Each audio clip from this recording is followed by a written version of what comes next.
So today we're doing a review on the Audi S8. So this is the vehicle. It weighs I think roughly about 2,000 kilograms. It's made out of aluminium, so that's how it's able to get away with its size and lightness. It's actually powered by a Lamborghini derivative engine, which is 5.2 litre V10. This one we're looking at. We picked up in Christchurch. It has previously 2 owners, and it sits on a set of 20-inch wheels with a 265/35 R20 tyres, which are not cheap, but I think you're talking about £900 per tyre. But you certainly got the grip. It's a quattro, so it's 4-wheel drive, and this one has covered 88,000 kilometres. So for a 2007 car, it's quite low kilometres. Drives really well, pretty much immaculate throughout. It's got a bit of dust on it because we've just come down a road here to wonderful Lake Hayes. Beautiful day today, sort of 24 degrees, breeze. So you got the nice twin pipes at the back, and which is electric boot, and then we've got this one here, comes with a sunroof, and we'll pop inside and have a little look round inside. So under the bonnet here we have the V10 5.2 litre. Basically this is a 450 horsepower, 398 Newton pounds-feet torque.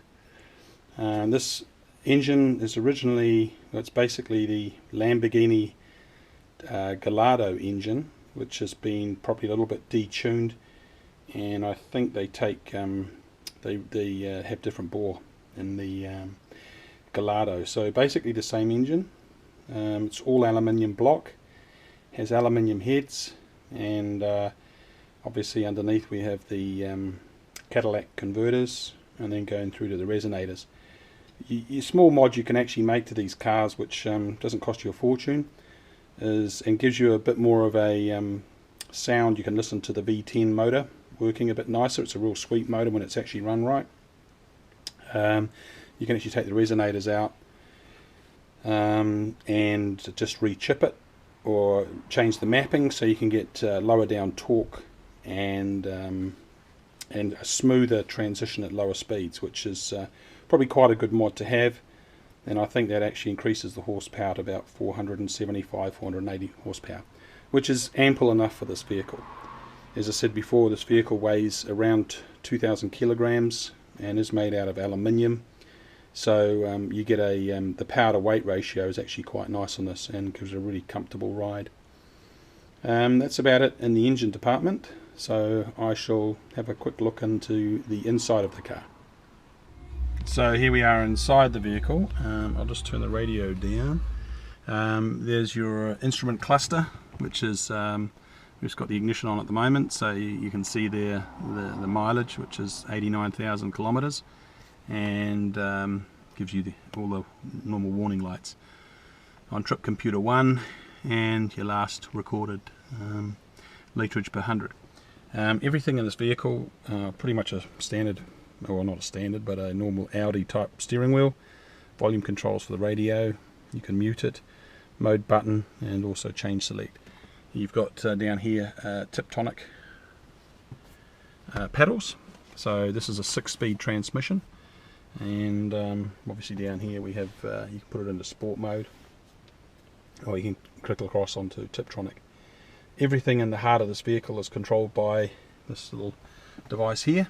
So basically when you get in the car, put the ignition on, that display pops up, and from here you can basically just go into systems, and you can change all sorts of parameters. So you've got your main console there, radio, media, name, telephone, setup, car info, nav. We don't have navigation in this car. To be perfectly honest, you don't really need it in New Zealand. If you get lost in this country, I think you have a problem. But we do also have a GPS, so a separate one which we can use if we need to. What else about that? Everything here, as you can see, is beautiful carbon fibre, and that's actually, you know, laid out throughout the whole car. So you get this nice leather, black leather, real carbon, and so you get that feel inside that you're dealing with a real quality product. What else is dual air conditioning? A lot of the time down here I quite like the fresh air, so I just open the windows. They're all the windows are auto opening, auto closing. We also have the sunroof. I think you've all seen a sunroof before. We are at the moment sitting inside my garage, so we don't get the air flying through. Also on the seats we have down here, I don't know if you can see that, open the door up, you've got memory functions, so 4 memory functions for this seat, and that just clicks in like that, and that's actually on both sides. You can also alter the seat in all directions, basically, up, down. The head restraints, all electric. Oh, bless you. Must be the pollen. What are other features that are really nice? The lighting's nice. When you're sitting in here, it's a very comfortable. You've got these sort of like this little glove box compartment you lift up.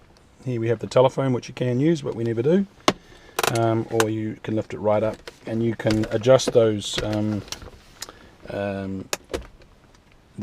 supports to your ideal height. We have it there, so when you're doing those long cruises, you just sit back and relax. Very comfortable car. I could get in this car and drive it for 1,000 miles and have a lot of fun. So there's not many cars I can do that in.